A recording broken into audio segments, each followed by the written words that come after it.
কোমায় কেটেছে 1 বছর, নতুন করে শিখতে হয়েছে ভাষা। সেই ছেলেই পেল 93% নম্বর। সদ্য প্রকাশিত হয়েছে সিবিএসসি দ্বাদশ শ্রেণীর পরীক্ষা।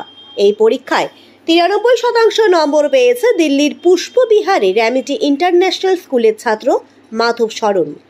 সিবিএসসির দ্বাদশ শ্রেণীর পরীক্ষায় এই নম্বর অনেকেই পেয়েছে, কিন্তু মাধবের কৃতিত্ব অন্য জায়গায়।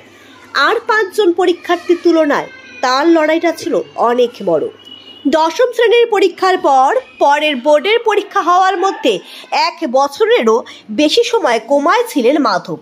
তার মস্তিষ্কে একের পর এক অস্ত্রোপচার হয়েছে। দীর্ঘদিন কথা বলতে পারতেন না। নতুন করে তাকে শিখতে হয়েছে ভাষা। বিজ্ঞান ছেড়ে পড়তে হয়েছে কলা নিয়ে। দশম শ্রেণীর বোর্ডের পরীক্ষার পরপরই 2021-এর অগাস্টে মাধবের মস্তিষ্কে বড় মাপে রক্তক্ষরণ হয়েছিল। ডাক্তারি পরিভাষায় যাকে বলে হাইপারডেন ব্রেন হ্যামারেজ। এর জেরে কোমায় চলে গিয়েছিলেন মাধব। তার মস্তিষ্কের 1/3 অকেজো হয়ে গিয়েছিল। মস্তিষ্কে যে অঞ্চলগুলি কথা বলা, কথা বোঝা, অঙ্ক কষা এবং লেখা নিয়ন্ত্রণ করে, ক্ষতি হয়েছিল সেই অংশগুলিরই। কোমায় অচেতন অবস্থাতেই তাকে হাসপাতালে ভর্তি করা হয়েছিল। আইসিইউতে থাকাকালীন প্রথম সপ্তাহে চিকিৎসকরা বুঝতেই পারছিলেন না মাধব আদেশ বুঝতে পারছেন কিনা, তার পারিপার্শ্বিক অবস্থা বুঝতে পারছে কিনা, কারণ কথা বলার ক্ষমতা একেবারেই হারিয়ে ফেলেছিলেন তিনি। পরের 12 মাসে ডাক্তাররা তার মস্তিষ্কে একাধিক অস্ত্রোপচার করেন। বিকিরণ দিয়ে চিকিৎসা হয়। তার মাথার খুলি থেকে একটি হাড়ের ভাঁজও বের করা হয়। 6 মাস ধরে তার মস্তিষ্ক উন্মুক্ত অবস্থায় ছিল। মাধবের সুস্থ হওয়ার যাত্রাটা বেশ কঠিন ছিল, কিন্তু তিনি কখনো ভেঙে পড়েননি।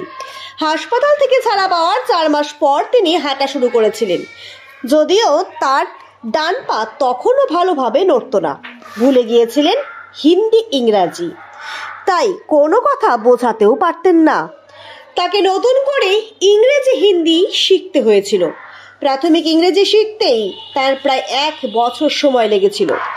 2022-এর জুলাইয়ে তিনি স্কুলে ফিরছিলেন। বিজ্ঞান নিয়ে পড়ার ধকল সামলাতে পারবেন না বুঝে তিনি কলা বিষয়ে পড়াশোনা শুরু করেছিলেন। তারপর চলছে কঠোর পরিশ্রম। তার পরিশ্রম এবং অধ্যাবসায় ফল দিয়েছে। সিবিএসসি দ্বাদশ শ্রেণীর পরীক্ষায় 500 নম্বরের মধ্যে 465 নম্বর পেয়েছেন তিনি।